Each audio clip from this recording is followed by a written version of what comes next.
This year's flu season has arrived like an uninvited guest at a dinner party, early, insistent and determined to make itself known.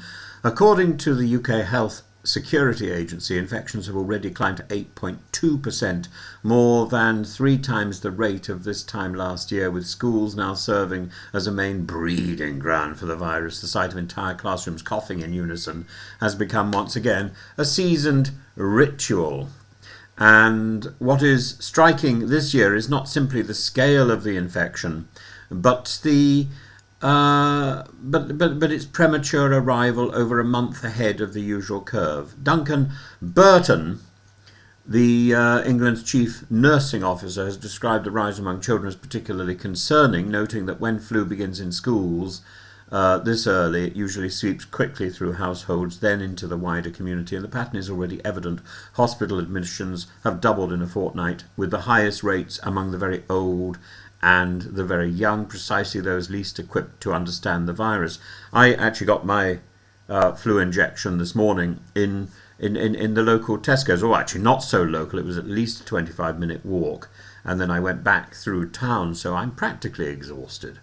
The NHS Credit has anticipated the challenge. Over 12 million flu jabs have been administered since September, and the campaign has been extended to every eligible group: over 65s, those with chronic conditions, pregnant women, carers, health and social care staff, and all children. Pharmacies, GP surgeries and community clinics have been mobilised with military efficiency, yet despite this effort, vaccine uptake remains patchy, particularly among the working age population.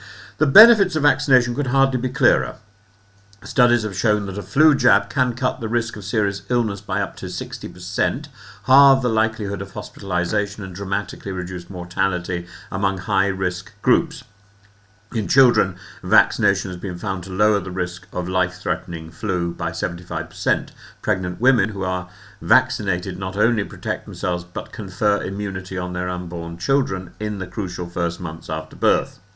In adults, the vaccine can prevent heart attacks and strokes triggered by the influenza-related inflammation. In short, it saves lives, preserves hospital capacity and spares the economy. The cost of widespread absenteeism. The science behind it, too, is a story of steady ingenuity. The first vaccines were developed during the Second World War, grown in hen's eggs and used to protect troops, and by the 2000s researchers had refined nasal spray vaccines for children and cell-based and recombinant versions for those allergic to eggs.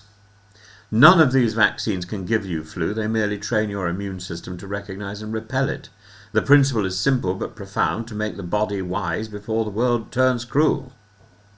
The early arrival of flu this year follows the pattern already seen in Japan and Australia, both of which endured severe epidemics during their respective winters. Global travel, school reopenings and waning post-COVID immunity have all conspired to give the virus a head start. It's also worth remembering that the flu mutates relentlessly. Each year's vaccine must be recalibrated like a compass to a new viral strain.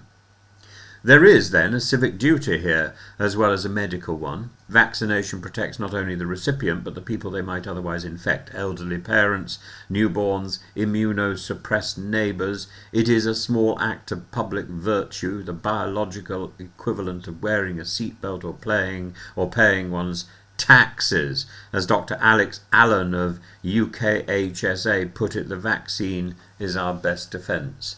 The advice is simple: book the jab before the end of November, because the flu season begins early. The window for complacency closes early too. What is at stake is not simply one's own comfort, but the collective resilience of the nation through what already promises to be a demanding winter.